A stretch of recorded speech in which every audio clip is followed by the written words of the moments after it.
Hello everyone and welcome back to my channel. In today's One Piece Treasure Cruise video we are going to do the tier list for the medal exchange of November 2022.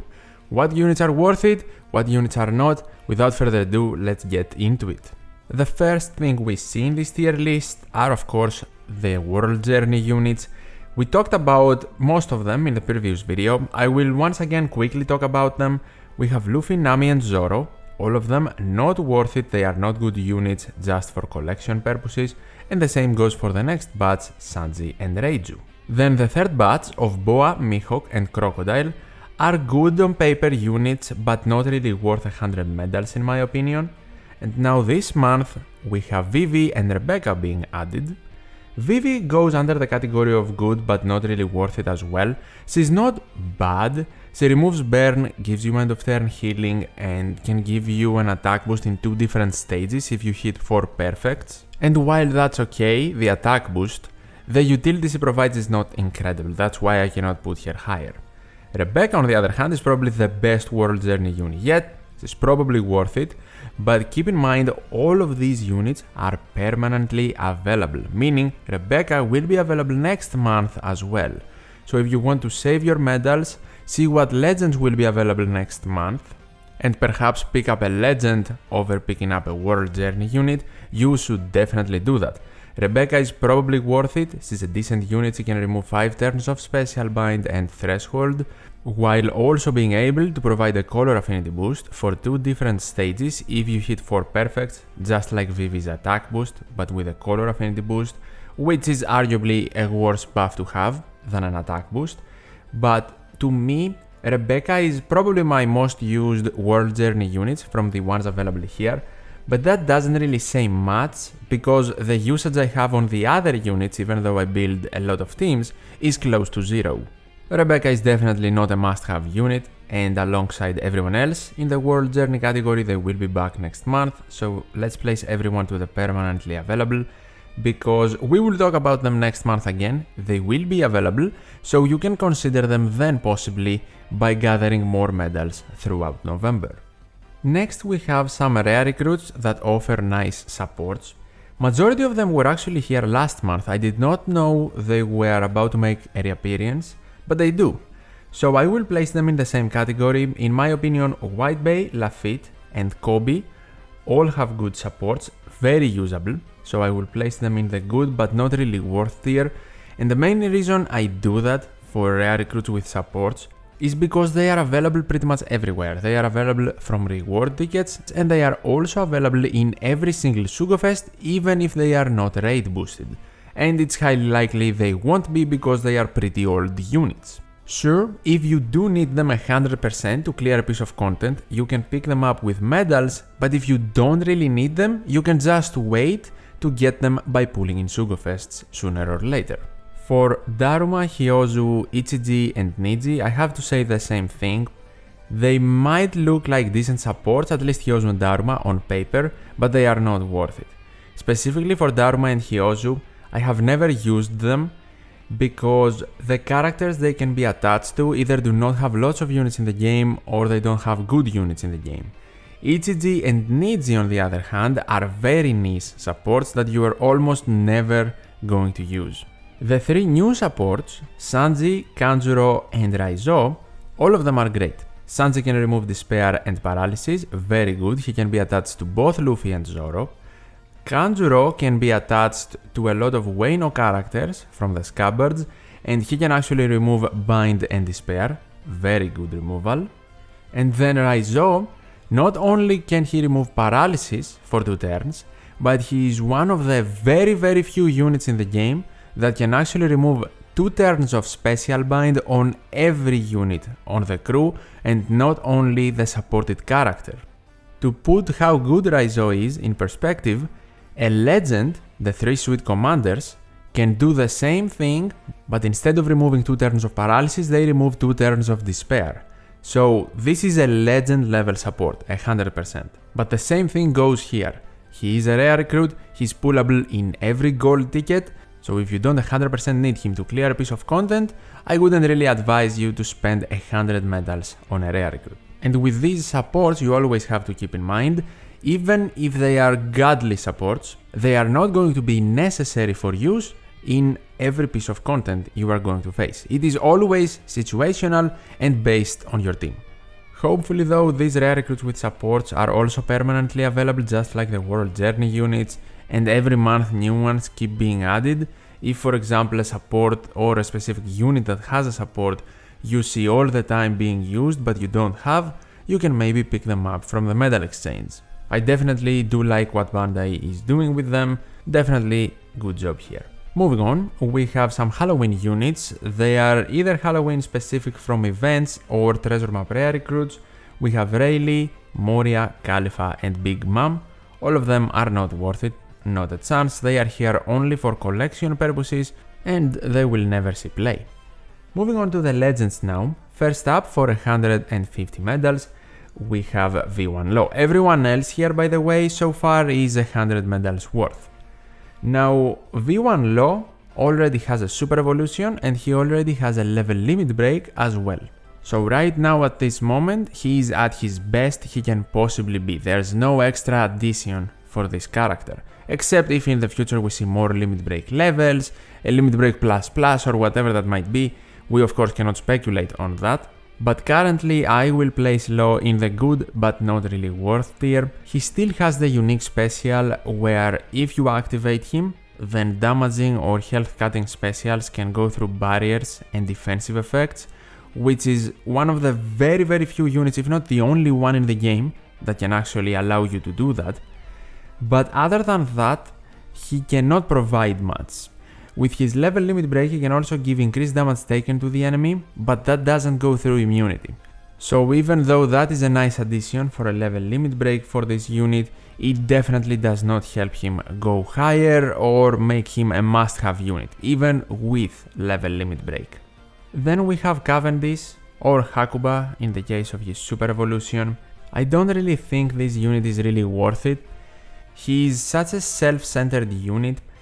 He can remove all beneficial effects on the team, he reduces paralysis completely on himself, and then he makes his slot matching and locks it for 2 turns, while also getting a 2-turn attack boost and ore boost for 3.5 times.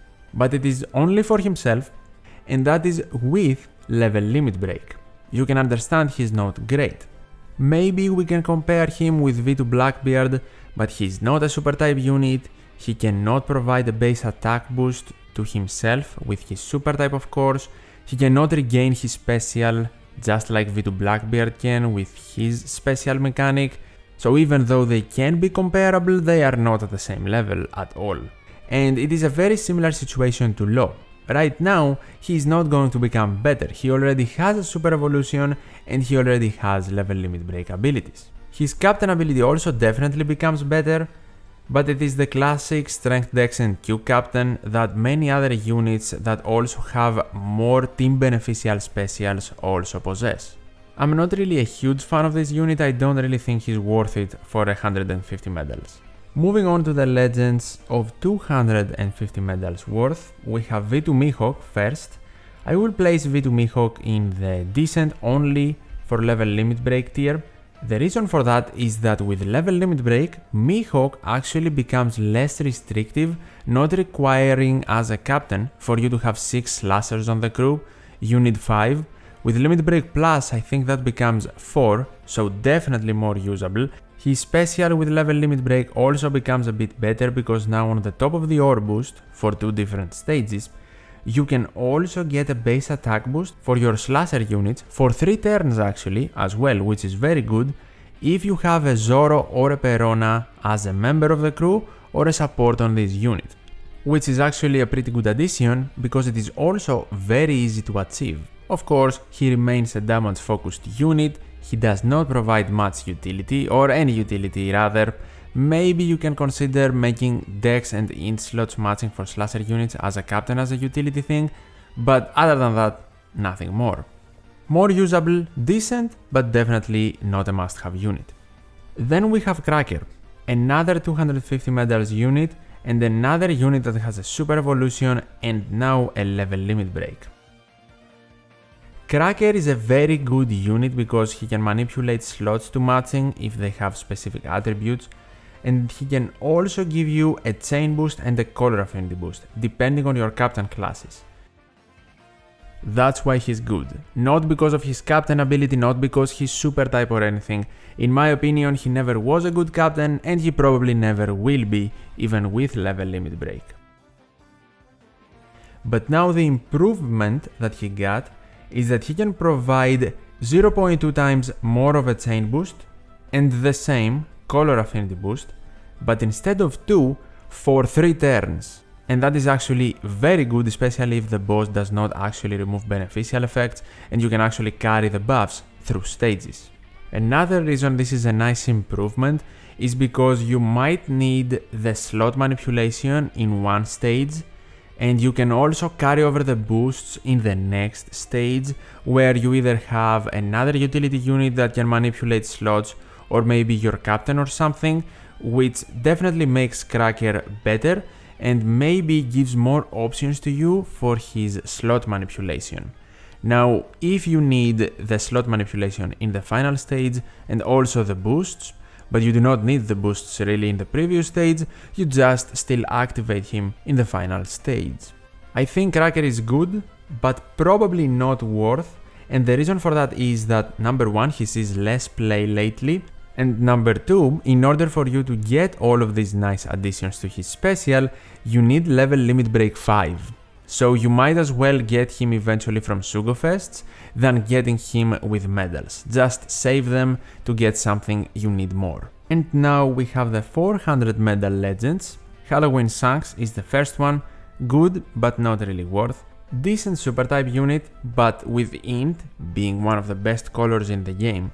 And this Shanks not having a stable attack boost in his captain ability, the attack boost actually increases based on the timing of your previous attack, so he needs you to hit perfect, essentially. That is not the biggest problem though. He's a color affinity booster for 3 turns, which is good, but color affinity booster for 2 classes, Slasher and Cerebral. So even if you do have a full int team, your int units need to be in those 2 classes to get a color affinity boost. And he can also give you a chain boost for 3 turns as well, a good one, 1 times, but you need 4 int characters in your crew. So he tries to be a good combination of an int booster and a Slasher Cerebral booster, but he doesn't really do it that amazingly. He also lacks utility outside of the slot manipulation his super type ability can provide. But in my opinion, the problem with Shanks is not that he's a bad unit, it is in the specific scenario that he is worth 400 medals, that's why I cannot place him higher. Next up, we have Halloween Perona, who is probably worth. She is an extremely unique unit, being able to apply the negative status and provide a conditional attack boost.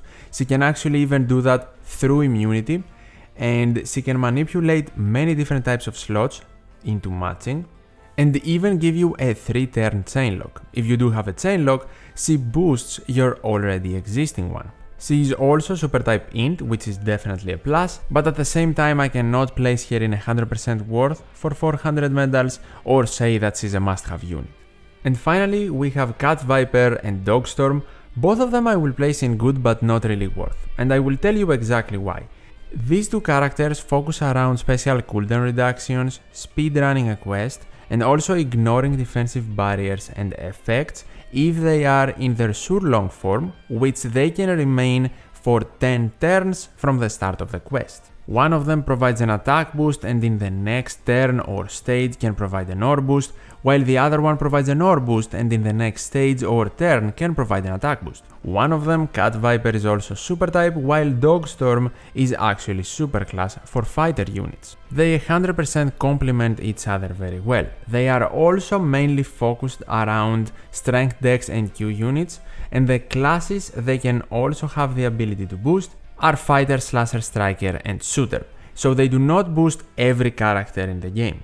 They are more niche kind of units. Oh, I need a lot of special cooldown reduction, or to speedrun this quest, maybe I can use Inu and Neko, and they can 100% find uses outside of that niche, but for 400 medals I can't really say they're worth it.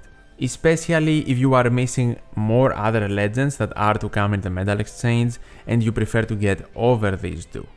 And that concludes the tier list for this month's medal exchange. Do you agree? Do you disagree maybe with some placements? And why? Tell me in the comments down below and leave your opinion on specific units based on your experience with them. If you enjoy these tier list videos for the medal exchange, definitely leave a like, I would really appreciate it, and subscribe to the channel for more One Piece Treasure Cruise content. As always, thank you so much for watching, take care, and I'll see you in the next one.